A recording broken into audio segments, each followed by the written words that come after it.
share some cake and coffee and refreshments. That's okay. We'll get started in just a moment.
How we doing? How we doing? Good? All right.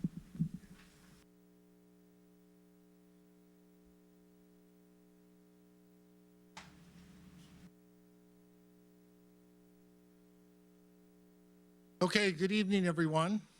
Welcome to our annual State of the Village address. Tonight I have the pleasure of providing opening remarks for our address this year, which presents an overview of Village's accomplishments over the past year. Each of our Village Department managers will take a few moments to share with you the items of interest in their respective departments. We will also have the opportunity to hear from LaGrange Park Chamber of Commerce and our partner district bodies, the LaGrange Park Public Library and the LaGrange Park Community Park District. As you will all soon hear, we had a very busy year in our village. And I cannot emphasize enough how privileged we are to have the staff and employees that serve our village. Our village manager, Julia Cedillo, assistant village manager, Emily Rodman, our executive secretary, Sandy Backlich, department heads, and all our employees are 100% committed to our residents and strive every day to improve our quality of life. We are very grateful for all that they do. Now I would like to introduce our village manager, Julia Cedillo.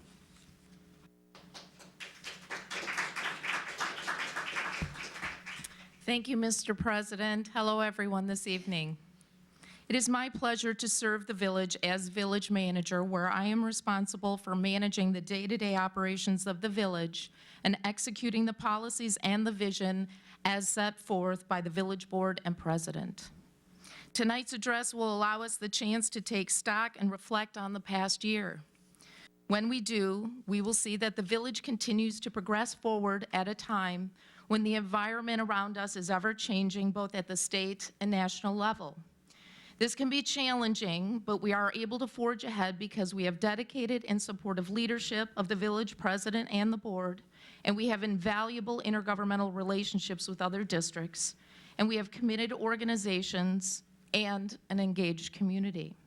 Altogether, we work enthusiastically in maintaining a high quality of life here in LaGrange Park. Our village's focus is to provide excellent services while planning for greater long-term sustainability, and I think this focus will come through in tonight's address. In reviewing the presentation, I noticed a theme came to mind, and that is being proactive in service to community.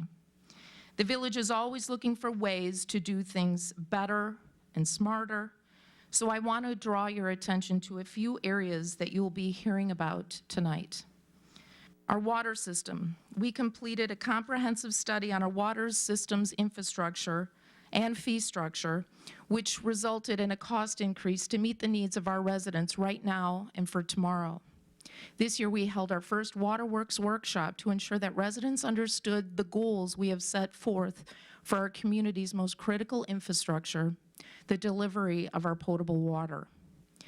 We continue to proactively plan road improvements, finishing off the bond work, while planning the next areas for improvements with a pavement condition study. With the results of this study in hand, we will be able to prioritize the next areas of work to be done in the coming years. Since last year, we have a new Public Works Director, Rick Ratty, and he is evaluating methods by which we can make our roads safer during snowstorms, all the while using less salt, making the most out of both the equipment that we have and the staff time. He will be providing a presentation on this at the November work session on November 12th. We invite residents to come to this meeting to hear that presentation. While we are one of the safest communities in Illinois, the police department does not rest on that. We have a new police chief, Tim Contois. He is progressing the work done with our highly interactive and integrated community policing program. We are looking towards technology to find ways to increase efficiency and accessibility with software systems and records, ticketing, overnight parking, and with police policies and training. As you can imagine, training is a critical focus, and the police department is making huge strides in enhancing training overall, and then specifically as it relates to hostile event response and the legalization of cannabis and roadside testing. Our paid-on-call fire department continues its preparedness in the community in mutual aid and emergency response. This is particularly the case as it relates to hazmat, hostile event training response, rescue task force training. We are so fortunate to have such dedicated individuals, and we will learn more about that tonight. And thanks, Chief Maggis, for all your work. Together, our fire and police departments are working with the villages of Grange and Western Springs, those are the other two LTAC communities, on our transition to Starcom radio. This will provide enhanced connectivity and coverage and a high level of interoperability with other responding agencies.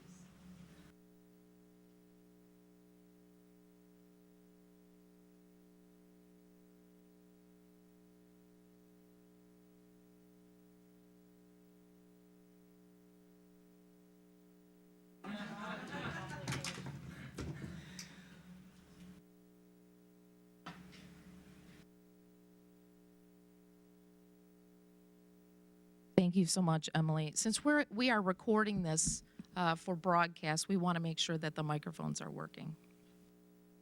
As it relates to economic development, the 7-Eleven strip mall is an example of the improvements we can see when we combined our enhanced code enforcement efforts with a small economic development incentive. Kudos to all involved with the reinvestment in that location. Emily, Dean, and Patrick, thanks so much for the work that you've done.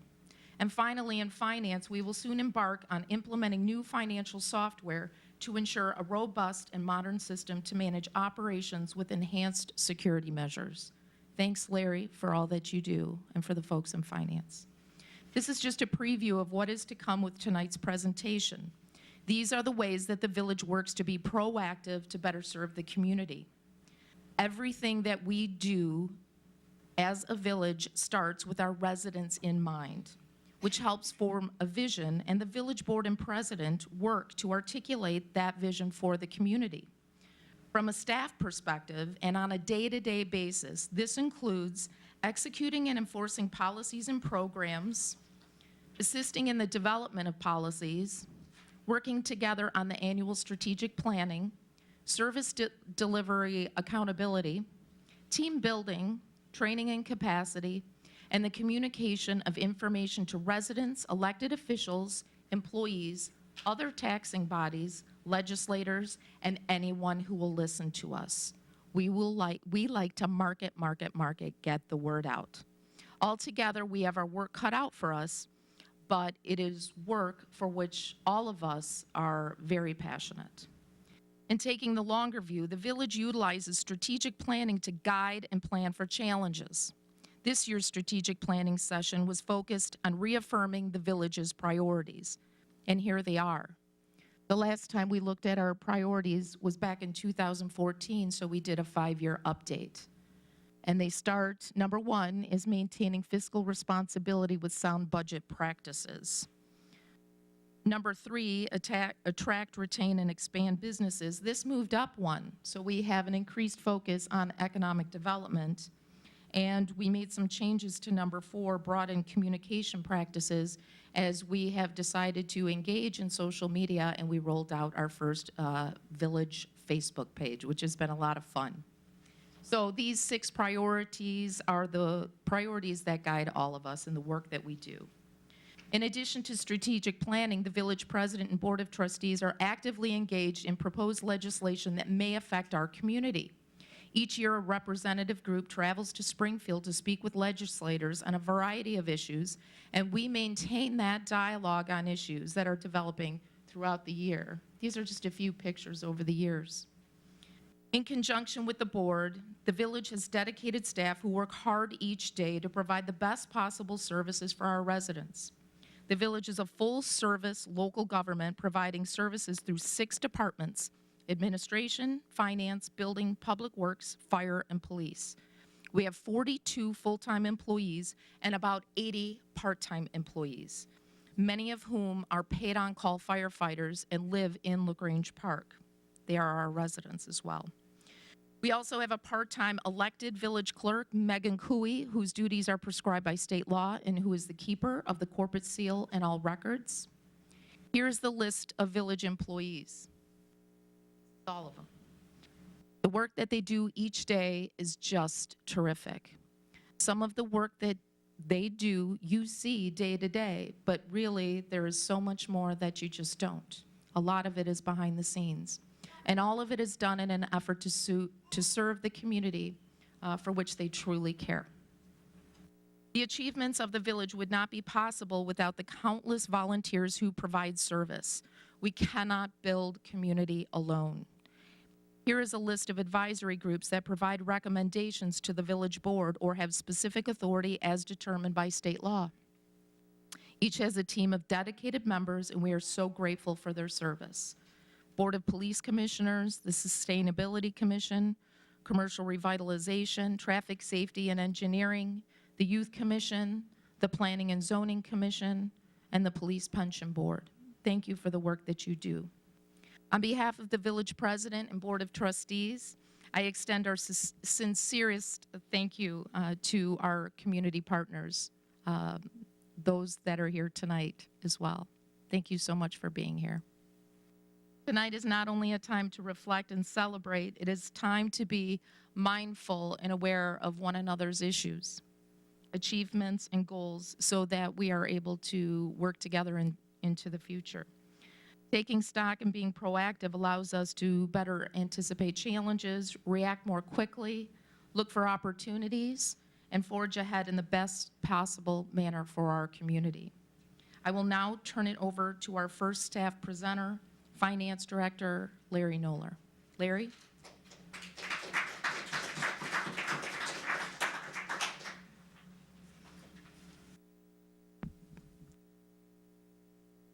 Thank you, Julia. Good evening, everyone. First, I would like to thank the entire finance team, all of whom excel at providing great customer service to our residents. If you have a question, a concern, or a bill to pay, it's very likely you will start with our customer service desk located in the center of Village Hall. The service desk answers the village's main phone line and assists walk-in customers. And they receive numerous calls and visits each day covering a wide variety of topics. Most of the time, they will have an answer for you right away. Otherwise, they will likely know where to get it.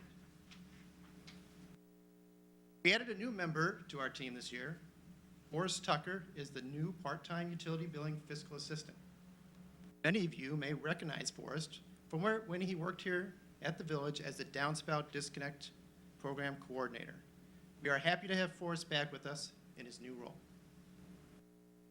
One of the primary responsibilities of the finance department is the village budget. The budget process begins in the fall and culminates in the approval of the final budget by the village board each April. As always, the challenge is balancing the cost of providing core village services against limited revenues. This challenge has grown in recent years due to the state's financial condition. About 20% of the village's general revenue is allocated by the state, including income tax. Although the state's income tax was increased in 2017, the local government share was proportionally reduced, so the entire increase goes to the state. Furthermore, the village has lost an additional 5 to 10% of its income tax revenue each of the last 3 years as part of one-time cuts included in the state's budget. Take a closer look at the budget, you will see that the village currently maintains 17 separate funds to account for the variety of different activities. However, most of the day-to-day operations are contained in just 3 of those funds: the general fund, the water fund, and the sewer fund.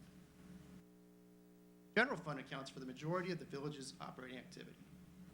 This includes administration, finance, building, police, fire, and public works. Fiscal year 2019, general fund revenues were 5.7% above budget, while general fund expenditures were 3.3% below budget. The village experienced growth in sales tax revenue due to new businesses, as well as a rebound in state share revenues despite the continued cuts. Higher interest rates increased investment income, and the village also added to its lease revenue on the wireless tower tenants on our water tower. The general fund also transferred a total of $200,000 to the Capital Projects Fund to support equipment and vehicle replacements in construction projects. Water and sewer fund revenue increased in fiscal year 2019 due to the implementation of the village's 2017 rate study. The additional revenue is funding a comprehensive water and sewer infrastructure program, such as the $1 million in water main replacement recently completed on Raymond Avenue. It also increased grant revenue in the sewer fund for the downspout disconnect program. Strong participation by residents in 2018 resulted in the village receiving additional funding from the Illinois Green Infrastructure Grant Program. The fiscal year 2020 budget, water fund revenue is projected to increase as the 2017 rate plan continues, while the sewer fund decreases slightly following the end of the IGET grant funding. Water fund budget expenditures are higher due to the Raymond Avenue project mentioned earlier, while sewer fund expenditures are increasing due to planned sewer main lining and repairs. The village issued voter-approved general obligation bonds in June of 2016. Bond issue provided $10 million in funding to resurface over a quarter of the village's 38 miles of streets over 4 years. The third phase of the bond-funded paving program was completed during the summer of 2018, using $2.5 million in bond proceeds. The fourth phase, budgeted at $1.8 million, is nearing completion now. 2019 was the second year the village received the Government Finance Officer Association's Certificate of Achievement for Excellence in Financial Reporting. The award program recognizes local governments that meet the high standards necessary to produce a comprehensive annual financial report. Commonly referred to as a CAFR, this document contains much more than the statutorily required audit report. It includes additional financial and statistical information. CAFR is considered one of the highest quality financial reports the local government can issue. Less than 6% of cities nationwide receive the GFOA's CAFR award, and the current village CAFR is available on the village's website along with prior years. Lastly, over the next year, the village will be implementing a new financial and resource management software system. The village's current financial software was originally installed in 1992, although updated many times, and transitioning to a newer system will result in more efficient processes and improved data security. We will also be looking to include additional web and mobile applications for our residents. Thank you, and with that, I'm going to turn it over to our Public Works Director, Rick Ratty.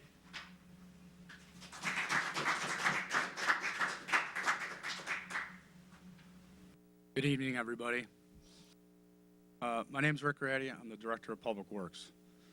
The department is responsible for maintaining 5 core village functions. These include streets, urban forest, water, sewer, fleet services, and the oversight of capital improvements. Public Works Department includes 1 foreman, 1 water operator, 1 mechanic, 5 maintenance workers, and 1 part-time administrative assistant.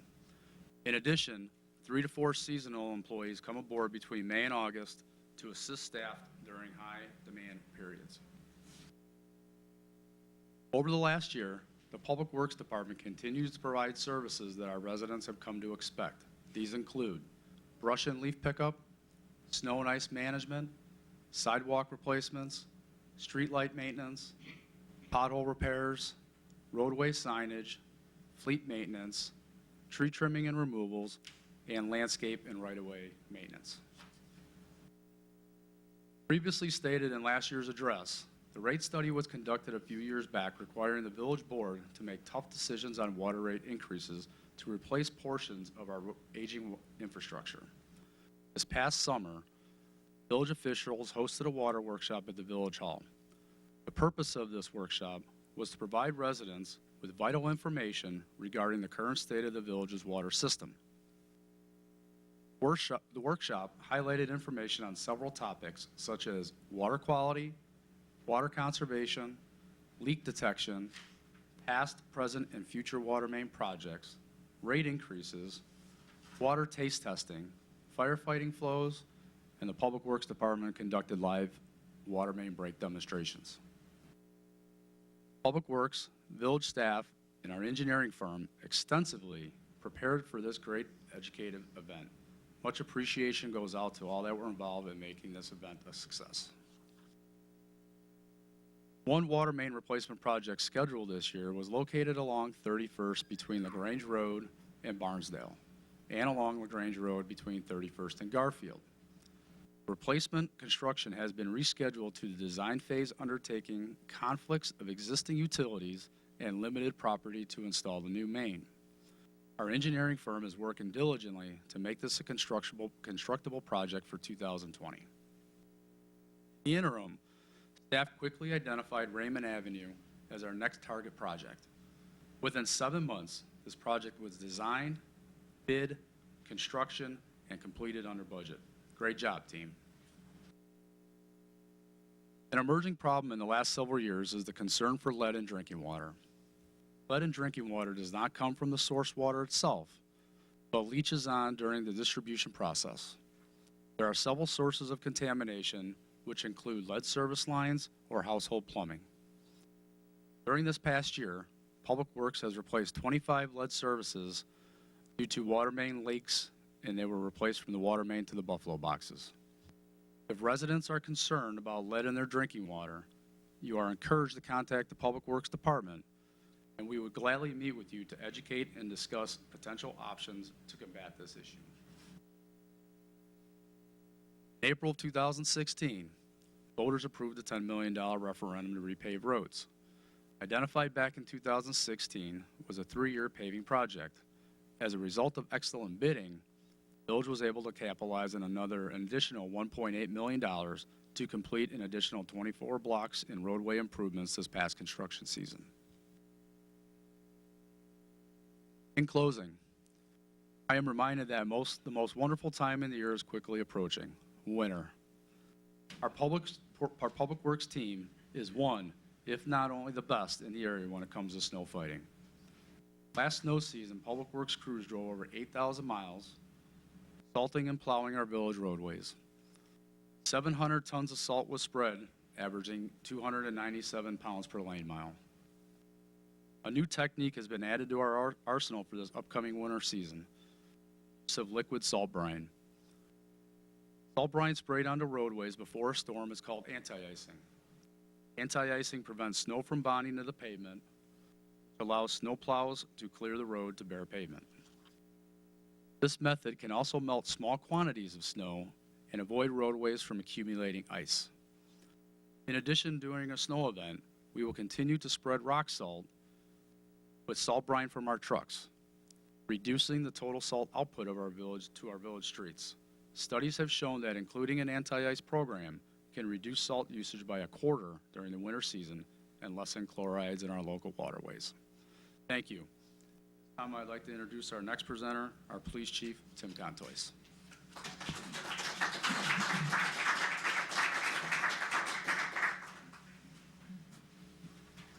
Good evening. My name is Tim Contois, and I'm the Chief of Police for the Village of LaGrange Park. I've been serving this exceptional village as a member of the Police Department since 2002. In keeping with LaGrange Park's rich tradition of providing a high quality of service for its residents, I am proud to report that our community has been recognized for the 4th consecutive year as the 38th safest community in Illinois by SafeWise, which is a well-respected, nationally recognized home security company. In 2019, our department welcomed 2 new additions to our police team. Antonio Garcia is our new probationary police officer who graduated from the Cook County Sheriff's Department Training Academy in August and is completing his field training program with field training officer Jennifer Wilk. Bronte Baum was hired as a secretary to the chief of police in May. Bronte came to us from the Western Springs Police Department and has a wealth of knowledge with our New World records keeping software, and Bronte has already proven to be a true asset to this agency. With my promotion to chief of police came personnel movements within the police department. Fran Morocco was appointed as the operations commander, which left a vacancy in the sergeant position. A promotional examination took place, and Tim Griffin was promoted to the rank of sergeant. I am proud to share that police officer Frank Slabanek, a 3-year veteran of the LaGrange Park Police Department, received special recognition from AIM, which is Alliance Against Intoxicated Motorists, for his dedication to removing impaired drivers off the road. Officers Frank Slabanek and Nick Spurgash also both administered Narcan to subjects who were experiencing an opioid overdose, thus reversing the overdose the patient was experiencing. Sergeant Joe Rentz also administered Narcan to another individual. We're proud of Frank, Nick, and Joe's efforts on behalf of the individuals they helped and our community as a whole. The police department and their commitment to community outreach and engagement initiative continues. We recently completed a 6th successful session of our Citizen Police Academy that enjoyed the wholehearted participation of several residents interested in learning about our agency and how it functions. Our intention to provide both spring and fall sessions of the CPA enthusiastically continues. The police department recognizes the integral positive role that law enforcement can play in the lives of local youth. Our commitment to safeguarding the well-being of our community's most precious resource, its children, is paramount to us. With that being said, the department continues to participate in the Spark Plug program, an initiative that joins officers with at-risk students from Park Junior High, along with their families. In this initiative, officers assist students with schoolwork, engage in other non-academic activities, and share meals with their partners. In a similar vein, our Adopt-A-Cop program continues to be one of the more popular programs in which our personnel are involved. It consists of officers from the police department being adopted by a specific grade level as their officer for the school year. Each month, adopted officers talk to their respective classes in half-hour sessions that address issues such as pedestrian and bike safety, Halloween safety, respecting the property of others, and other areas of concern or interest which affect our youth population. Perhaps the most beneficial aspect of this program is our ability to get to know our students as individuals and for them to get to know us on a more personal level as well. Additionally, the police department assisted local schools with hard and soft lockdown drills in an effort to enhance safety and responses to irregular occurrences in or around the schools should they ever occur. Sergeant Tim Griffin and Sergeant Matt Fellers also received state certification as ALICE, which is Alert, Lockdown, Inform, Counter, Evacuate, instructors, and are working on a department-wide training program to share with schools and other entities within LaGrange Park. We continue to participate in the National Drug Take-Back Initiative provided in conjunction with the Drug Enforcement Administration and the Partnership for a Drug-Free Lyons Township. Additionally, the department maintains a drug drop-off box in the lobby in which unused medications may be deposited for proper and safe disposal. Our community and police department personnel alike continue to benefit from grassroots efforts our officers engage in on a regular basis, including coffees with the chief and staff, vacation home checks, block party attendance, special group tours of the station, and much, much more. A program for which we are especially proud of as an agency is National Night Out, which is an annual event held in early August that encourages positive relationship building between first responders, and our residents. Judging from the incredible turnout, this year's event was an overwhelming success and featured a laser light show for the second year in a row. Sergeant Matt Fellers has taken the reins of this exceptional event and has truly made it a community-building partnership between law enforcement and the community they serve. I would also like to extend a heartfelt thank you to President DeCipio, all our trustees, community sponsors, volunteers, and all other village personnel who contributed so meaningfully to the success of this event.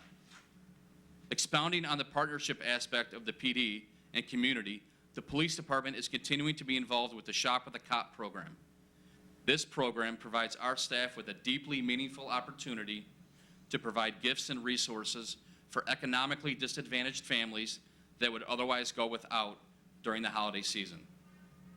We continue to encourage the community to remain informed and connected with the police department through subscription to our weekly online safety bulletin, which is emailed to residents every Friday afternoon. This bulletin provides safety tips and relevant informational segments regarding local criminal activity, which may be of concern to our residents. We have also redoubled our efforts in encouraging safety bulletin subscribers to sign up for Code Red emergency notifications if they have not done so already. The police department has also implemented the utilization of Facebook, Twitter, and Instagram, as we realize that social media is one of the quickest ways to inform residents of an issue. The Grange Park PD continues to utilize the Frontline Public Safety Solutions parking program, as it provides an unprecedented level of functionality and ease for residents seeking to securely register their vehicles for overnight parking approval via the village website. It should be noted, any resident who does not have access to computers may still call the police department's non-emergency line during normal business hours at 708-352-7711, or LTAC, which is our dispatch center, after hours at 708-352-2151 to have their vehicles added to the approved parking list.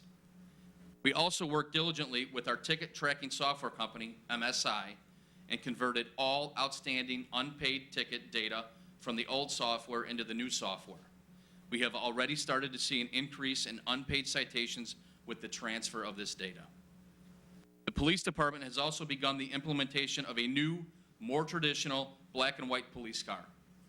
With the black and white police vehicle comes a new graphic design that is more modern and sleek. We are hoping to have the new vehicle on street patrolling during the month of January. Staff also worked on the creation of a new police uniform patch. This patch will be displayed proudly by members of the agency starting in October. 2020 promises to be another proactive year for the police department. Staff has begun working with the implementation team from Lexipol to set up a policy manual for the police department, which we hope to have fully in place by the early part of 2020. We continue to research the viability of reintroducing local administrative adjudication. Finally, a multitude of officers have been enrolled in crisis intervention training, or CIT, as we at the police department are focused on the overall mental well-being of everyone that we come into contact with. The men and women of the LaGrange Park Police Department look forward to building on community relationships throughout 2020. I'd like to introduce our Fire Chief and Director of Building, Dean Magos.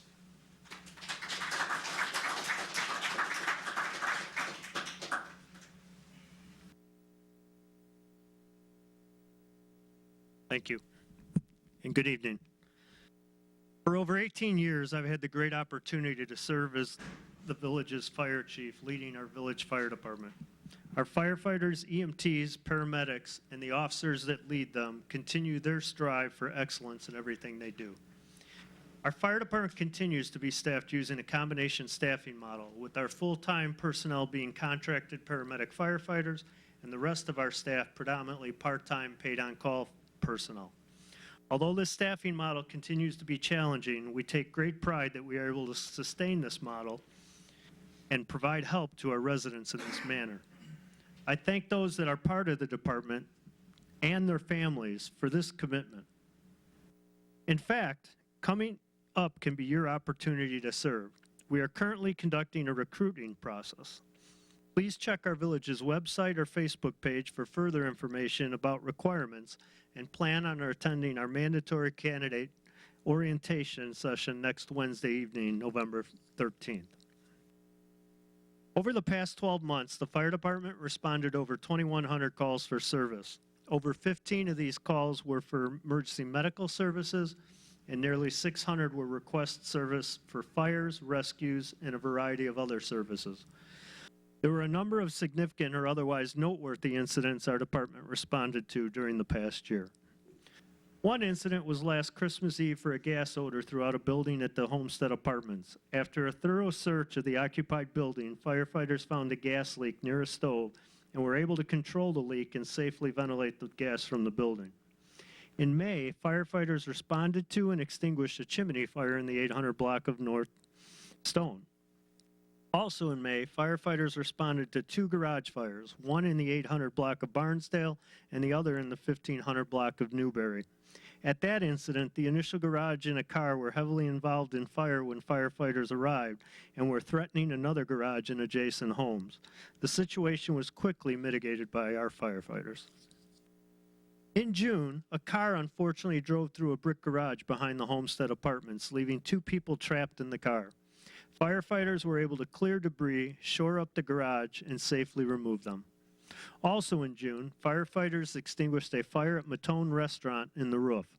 It took some strong work by our firefighters to get to the fire inside the roof structure and completely extinguish it, but the business was able to open for events the following day. There were also a number of additional incidents this past September, including a basement fire in the home in the 1200 block of Robin Hood. Thankfully, the residents escaped safely. There was also a significant car fire during the overnight hours in the 200 block of East 31st. In addition, there was a significant gas leak in front of the entrance to the condominium building at 601 North Ashland, which to safely address required the evacuation of residents in the area for a little over 2 hours. Our fire department continues to work with neighboring departments. Some incidents of note where we provided aid in the past year include the following. Our firefighters responded with our ladder truck to assist McCook with a fire in a truck repair facility. Personnel braved below zero temperatures for several hours, and our truck was used to flow water over the structure and extinguish the remaining fire in hard-to-access areas.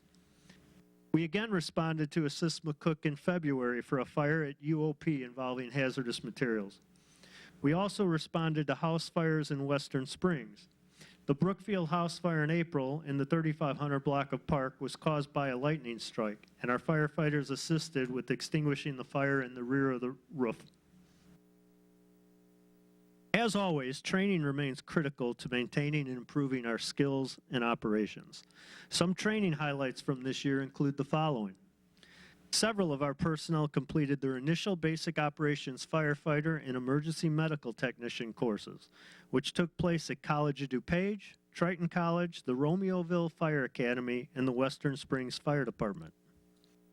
We congratulate all of the graduates of these programs on their achievements and look forward to their continuing to serve us.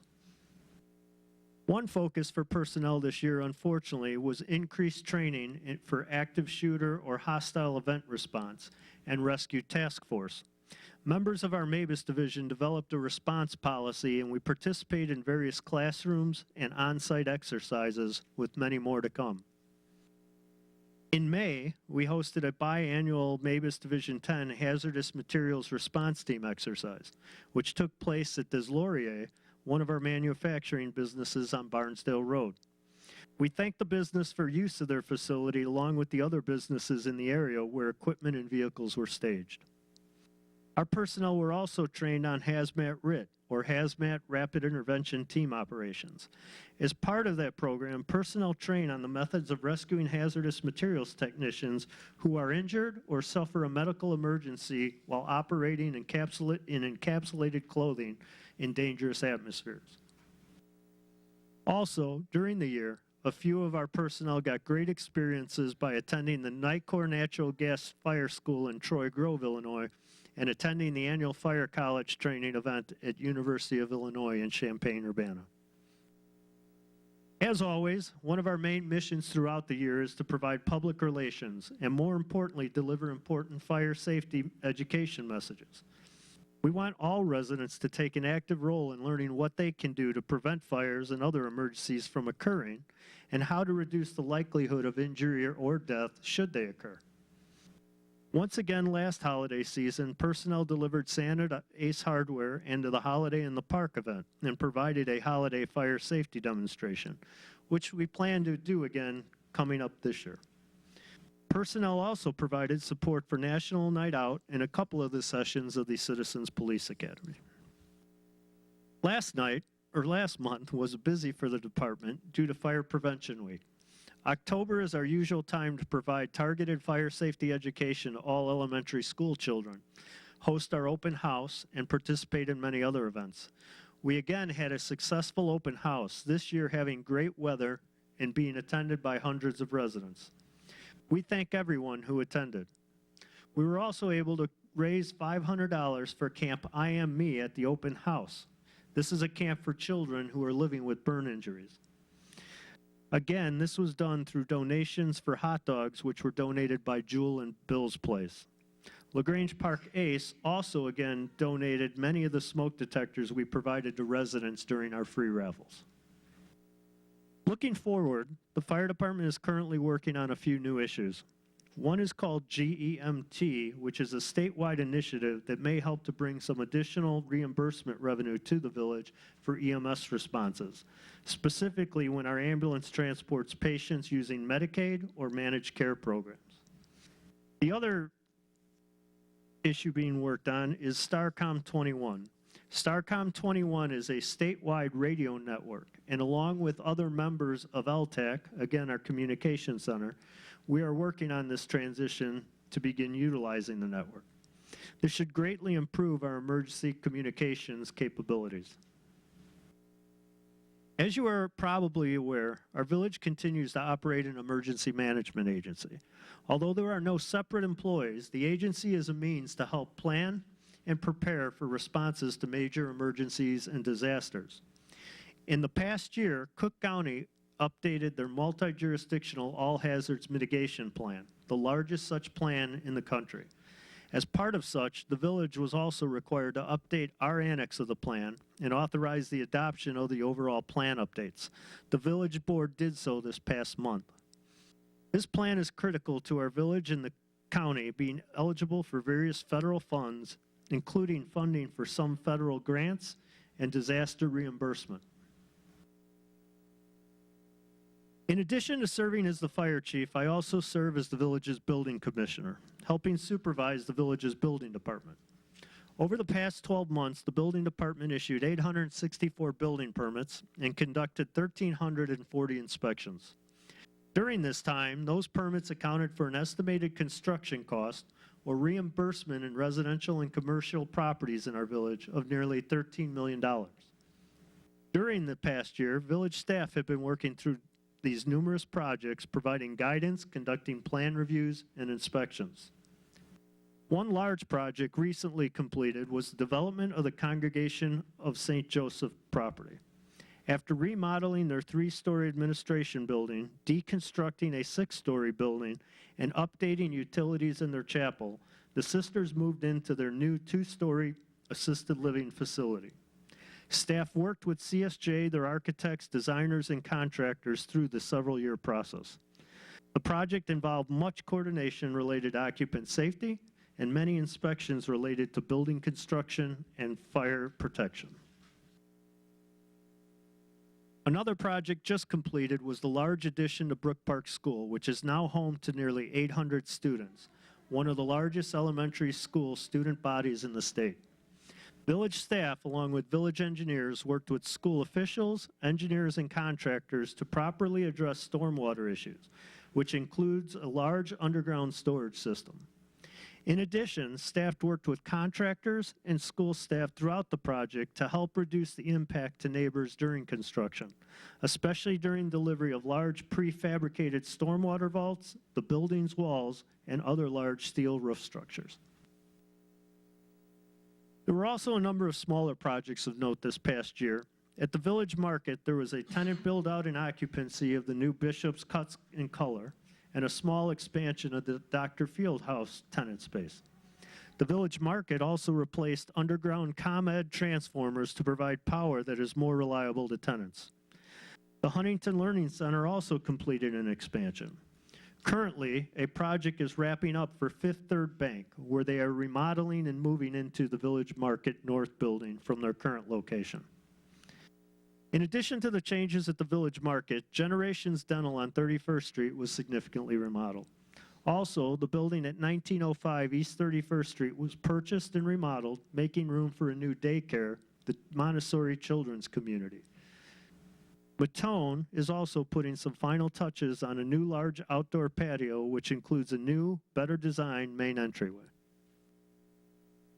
In addition, many improvements and renovations are currently underway at the shopping center in the 700 block of 31st Street, where the 7-Eleven is located. The owners have remodeled the facade, tuck-pointed, painted, and replaced concrete and several doors. A large portion of the roof was replaced, and a new fence was also installed. A new 6-inch water line was installed to help feed the new fire sprinkler system that they are also installing. That is all I have, and I look forward to continuing to serve you. Thank you very much for your time, and I would like to introduce our Assistant Village Manager, Emily Rodman.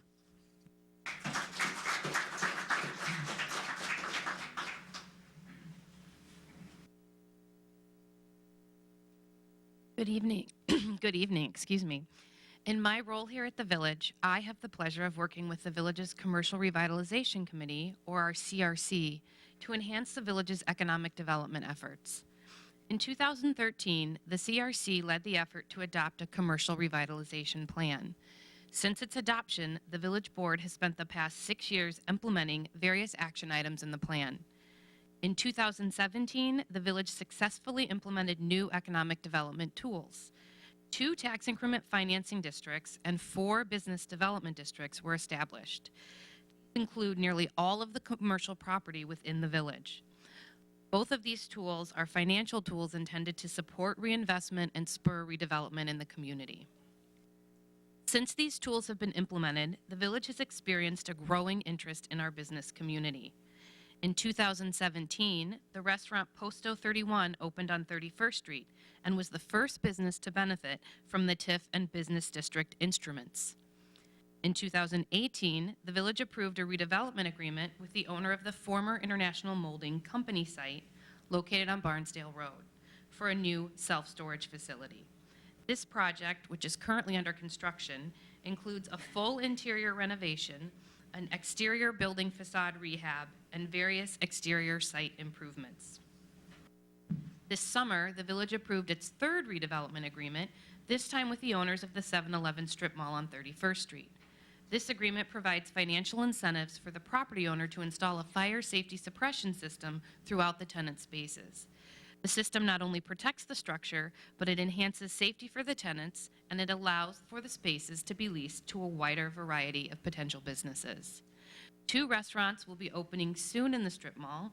I know everyone's very anxious for that. The first is Rosati's, a pizzeria, and the second is Eno's, a Mexican restaurant that will be relocating from their current location in Oak Park. As in past years, the Village has welcomed several other businesses to our community. On 31st Street, Banks Beauty Bar, Farmers Insurance, and Weiss Ortiz opened. The Montessori Children's Community will also soon be opening their doors. At the Village Market, Bishop's Cut and Color opened this past spring. While the Village Board has made economic development a priority in recent years, the Village would not have seen the success it has without the benefit of great partnerships. We are proud to work closely with the LaGrange Park Chamber of Commerce in their efforts to sustain and grow our local business community. It is now my pleasure to introduce Chamber President Sherry Sauer, who will share with you the many efforts of the LaGrange Park Chamber of Commerce. Thank you.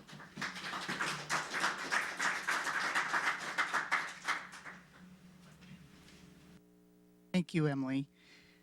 Good evening, everyone. My name is Sherry Sauer. I'm the president of the LaGrange Park Chamber, and it's very exciting to be here this evening to talk about all our fun upcoming events. and our great year we had. First, I would like to mention my great board members, Michelle Bednars from Central Federal. She is our secretary. Sandy Matson from First National Bank of Brookfield. She's our treasurer.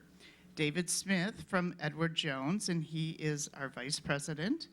And our members at large, Ron Manila with Miss Licky Real Estate, Anna Wagler with American Family Insurance, Kathy Harris with Plymouth Place, and Jessica Canaday with the Community Park District. Emily Rodman is our liaison from the village, and we are grateful to have her as part of our board. Without all of them, we could not bring these great events to our community. Every year, we host several community events to bring exposure to the businesses. Our most recent event, the Haunted Trolley Trick or Treat, was once again a great success. The event brings many families out to our community to learn more about our businesses, as well as offer a family, fun community event. I believe the businesses gave out more than 800 treats at this event, which gets bigger and better every year. Our next signature event, the Holiday in the Park on December 14th, will be hosted in conjunction with the Community Park District. There again, we offer a family-friendly community event, and our business community has a chance to showcase their business while families enjoy local school bands, crafts, and petting zoo in the Grange. A special thank you to the fire department, which offers a holiday tree safety demonstration. This year, not only will Santa be present, but the princesses from Frozen will be in attendance. The Chamber tried out a new event for the summer months. This year, our first annual scavenger hunt. The event was very successful and brought the community together to learn more about our businesses. For this event, the business gave a clue on a punch card, which they had to bring to the business once they solved the clue to get the card stamped. Then they turned in for a grand prize, drawing for an iPad, and our proud winner was excited to win her iPad and found the event fun and engaging. We also hosted our 7th annual dinner honoring our Business of the Year, Dee Diami Salon, along with our 2 honorees, the Leader Shop and the Village of LaGrange Park. It was a great celebration, and our winners are very deserving participants. Our legislative experience is coming on December 10th and will be held at Plymouth Place. This forum gives businesses a chance to meet and direct questions to our local legislators. Tom Seraphin of Seraphin Associates is our distinguished moderator. This is a great platform to get your burning questions answered and offers business community to meet and greet with our many legislators focusing on the upcoming changes in government and how this will affect our local businesses.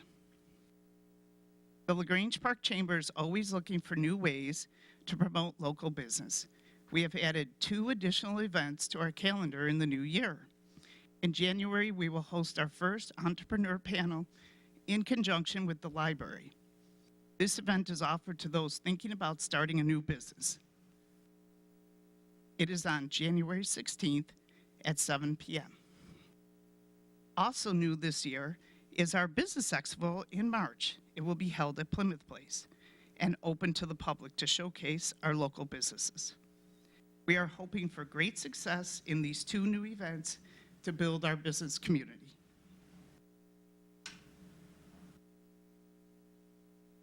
The LaGrange Park Chamber works closely with the village on ribbon cuttings for new businesses. This year we held several and are excited to welcome new businesses to our community. Bang's Beauty Bar, Attorneys Wise and Ortiz, Bishop's Cut and Color, and American Family Insurance. Welcome to all our new businesses. The LaGrange Park Chamber continues to grow, offering more ways to bring our local businesses and our LaGrange Park families together for a successful community. We are thankful to work closely with the Village of LaGrange Park, the Community Park District, and the library. This year, we had the opportunity to showcase our local businesses at National Night Out, which was an awesome, fun family event hosted by our Village Police Department. We meet as a group every fourth Thursday of the month, offering educational speakers on timely and engaging topics. The meetings also provide a forum for speed networking and a chance to keep informed about present and future happenings with the Chamber and the Village. We are always looking for ways to improve and promote commerce and foster an energetic business climate in LaGrange Park. Remember to shop local, and thank you, Mr. President DeCipio, for having us here for the annual State of the Village. And with that, I'd like to welcome President DeCipio up.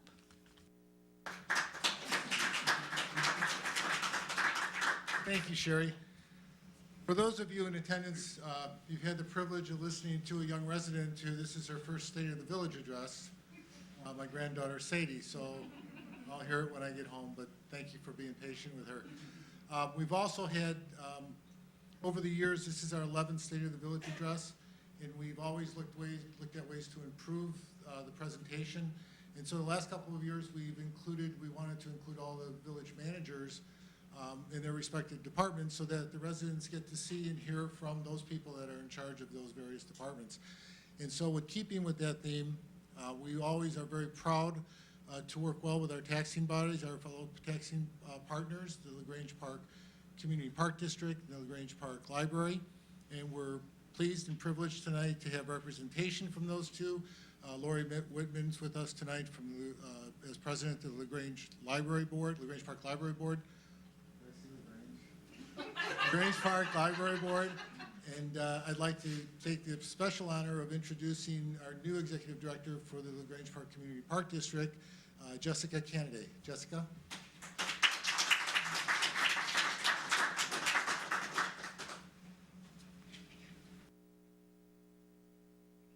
My name is Jessica Kennedy, and I am the Executive Director of the Community Park District. On behalf of our Board of Commissioners, Tim Ogden, Lucy Stastny, Karen Boyd, Peggy Ranofsky, and Bob Cordy, I would like to thank the Village and President DeCipio for this opportunity.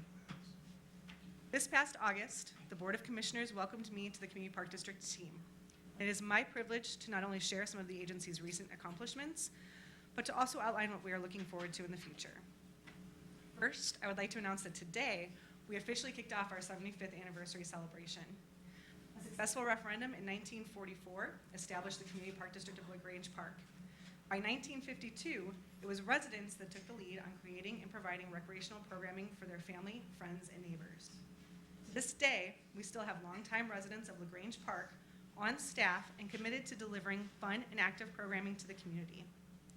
There will be several small celebrations throughout the next year and one large event this summer. I would like to invite you to watch our website, communityparkdistrict.org, for more information on our 75th anniversary celebrations. This past year has been a significant time of transition for the Community Park District. I'm happy to report that participation in recreational programming is on the rise. In addition to the countless people that take advantage of our parks, the Community Park District served 1,681 people of all ages through our winter-spring programming. 1,574 individuals took advantage of our summer programming. Right now, we have approximately 175 students enrolled in our Ready Teddy preschool program, and just this past month, we cast nearly 120 children for the upcoming production of Frozen Junior. We're very excited for this production as it's the first show under our new director, Spencer Douglas Clark. Spencer is a Chicago-based artist and has worked for multiple theaters in the greater Chicagoland area, including the Children and Youth Theater Project in Rockford. He has directed numerous performances, including Cinderella After the Ball and Disney Channel Original Cabaret, as well as choreographed performances of Hair, Elf Jr., and many others. He graduated with honors from Millikan University, where he studied theater and dance, and worked with the Decatur Park District teaching drama and dance while assisting with their youth theater program. Spencer replaces our longtime theater director, Dee Hamilton. By cultivating a culture of creativity and support, Dee helped the Community Park District grow participation in the youth theater program from 20 to 30 children to well over 100 children per performance since 2012. Dee was integral in finding the right person to fill her shoes and worked to make sure the transition was as smooth as possible. We're also very fortunate that this program has a dedicated team of experienced parent and resident volunteers, without which youth community theater in LaGrange Park would not be possible. I would like to take this opportunity to thank each of these parents, especially Vanessa Firestein, for the hours they have already devoted, as well as to the countless hours they will spend ensuring that this program continues to thrive. Over the last few months, I can say that the culture of LaGrange Park continues to amaze me every single day. From the residents who are 100% invested to making LaGrange Park the very best place to live, to the public servants, businesses, and organizations that work diligently to make that happen, it's an honor to be part of this community. My first week on the job, the Community Park District of LaGrange Park Board of Commissioners officially recognized the accomplishments and community contributions of Daniel Smirkowski at the August board meeting. Daniel won a silver medal in the 50-meter backstroke and a bronze medal in the 25-meter breaststroke at the June 2019 Illinois Special Olympics. Through our continued partnership with CSPAR, our Special Recreation Association, by building a stronger relationship with the LaGrange Area Department of Special Education, we will work to provide innovative recreational opportunities designed to ensure that all of our residents have the chance to explore their potential, build friendships, and enjoy life to the fullest. This engagement of our residents and the diligence of Park District staff are also helping us shape a program inventory that will help meet these goals. We've had a strong response to our recent community needs assessment surveys, and staff is evaluating every aspect of our programming model. As a result, I'm very excited to announce that this summer, we'll be offering a full-day summer camp option for the kids in kindergarten through 6th grade right here in LaGrange Park, in addition to our traditional offerings like afternoon antics. We'll also be adding an optional 5th day to our Ready Teddy pre-K preschool program for the 2020-2021 school year. From social media and our website to focus groups and special events, the Community Park District and our Board of Commissioners will continue to be focused on enhancing communication and increasing avenues for community feedback. We're excited to work with the library, the village, the chamber, school districts, Little League, and the many other incredible organizations right here in LaGrange Park to explore new ways to connect to our residents, improve existing programming, and offer new and exciting opportunities developed to help those in our community live happy, healthy, and active lives. Thank you.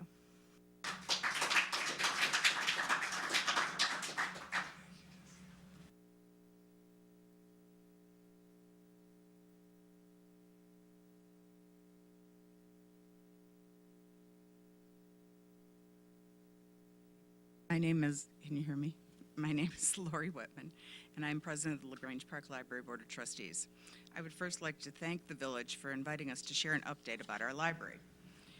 We are grateful to all of the residents, business owners, and volunteers who have made 2019 such a successful year. I speak on behalf of the entire library board and staff when I say it is a joy to serve this community. Last year, our library welcomed nearly 130,000 visitors who checked out over 200,000 items, including print and digital books, movies, music, and more. We rolled out the Library of Things collection in late 2018, and usage has been growing ever since.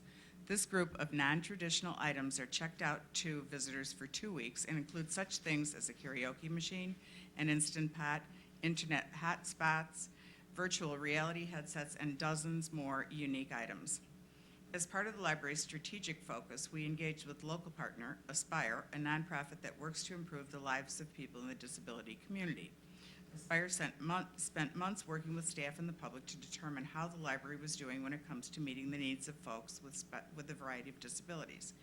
We want to thank everyone who took the time to respond and give us their thoughts on the accessibility and offerings of the library, including the nearly 400 people that filled out a community-wide survey. We now have a better idea of how we can improve our facility, programs, and customer service to better meet the needs of everyone who visits our library. When it comes to special events, we had another record-breaking year. Our library programs are free to the public and have something for every age group. We offer weekly events that cover a variety of skill-building, educational, and entertaining topics. We've seen so much growth in program attendance over the last decade, it's hard to believe the results. In 2010, the library hosted about 3,000 people at library programs. The number has grown little by little every year, and now we are proud to say we saw 23,892 people at our events this year. All three of our public service desks are staffed with helpful and knowledgeable professionals who answer nearly 1,000 questions per month. In the Adult Service Department, their days are spent helping people apply for jobs online, notarizing important documents at no charge, ordering titles for over 40 different community book clubs, scheduling meeting and study rooms for local groups, and planning exciting programs and events. Technology tutoring continues to be a hit with our senior population.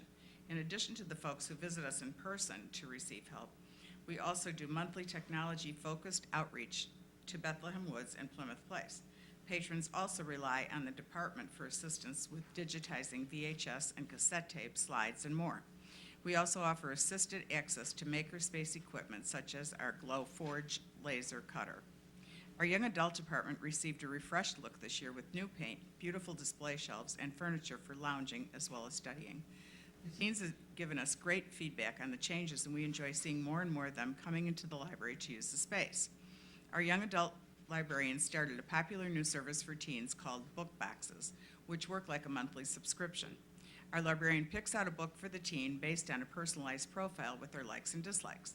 The rest of the box is filled with fun-related materials like bookmarks, pencils, keychains, and special treats. This has been a huge hit with the teens and incredibly rewarding for our staff to witness the joy this free service has brought young people. It's been so popular with the teens that our adult department is rolling out their own version with a limited amount of boxes being given out each month. Call or visit the library to reserve yours. Children's Services rolled out several new resources for young families in 2019. They started a circulating STEM-focused coding kits, which have been very popular, in addition to the dozens of other science and literacy-based educational kits available for checkout. They now offer a sensory bag available for in-library use if a child should need help focusing or de-stressing from the excitement of the library. They've also hosted several sensory programs for families that find some of our events to be overwhelming for their child. This year also saw new outreach partnerships with the District 102 after-school program, BASE, and the Forest Preserves of Cook County. Our Children's Services Department did several nature story walks with Forest Preserve professionals and are reaching new audiences. We continue to do outreach at several local schools and daycares for things like story times, book shopping, library card sign, and other large events. There was much collaboration between departments this year. Teen, Children's, and Adult Services, along with circulation, all helped to make our Haunted House, Kids Kitchen, and Harry Potter Escape Room great successes.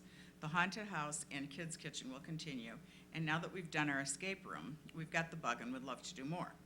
In May, it was all hands on deck for our summer Read Kickoff program in the parking lot. We had a blast and enjoyed the company of 400 residents as we ate snow cones, played games, got our faces painted, and jumped around in the kid-friendly bouncy house. Thank you, residents of LaGrange Park, for making the library a valued resource in this community. We truly are here to enrich your lives, and we hope this year is evidence of that. We welcome all of our LaGrange Park residents to stop by the library and learn how we can connect you with informational, cultural, and educational resources. Thank you for your time.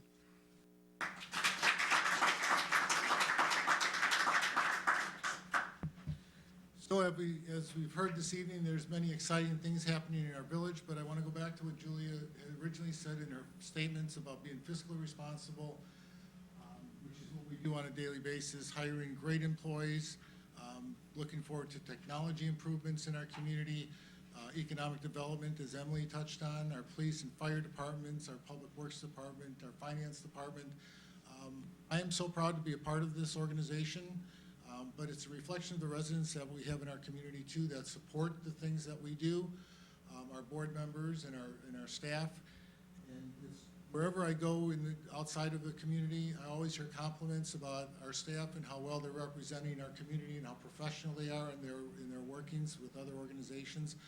So again, Julie and Emily and Sandy and everyone involved, it's a privilege to be up here and to discuss with our residents all the great things that we're doing. I'd like to thank our board, Trustee Scott Messick, Trustee Michael Sheehan, Trustee James Casera, Trustee Bob Wagner, Trustee Jamie Zora, Trustee Amanda Seidel, our village clerk, Megan Quee, our consultants who do a great job for us in giving us their expertise and professionalism, our village attorney, Kathleen Keating, our village engineer, Paul Flood, These are quality professionals that give us advice and direction on a daily basis. LTTV, thank you for your professionalism in representing us and broadcasting our board meetings, but also the State of the Village address. I would like to thank all those who contributed to tonight's State of the Village address, with special thanks to our Assistant Village Manager, Emily Rodman, who took the time and effort to collate and put everything together that the department managers gave her. It's a production that we're very proud of. This is a document that is available to all of our residents. It has a lot of information. Tomorrow afternoon, Julie and Emily and Trustee Scott Messick will be presenting it to Plymouth Place. Their residents are interested in, we present to them the following day, an abbreviated version of the address. For those of you that have turned into channel 66 and channel 9, I want to thank you for tuning in. Those of you that are here with us tonight, feel free. There's coffee, cake, refreshments, and there's village staff and department managers here tonight to answer any questions or comments that you may have. I thank you for taking time out of your evening tonight to be with us, and I hope that you're as proud of our community as we are. Thank you.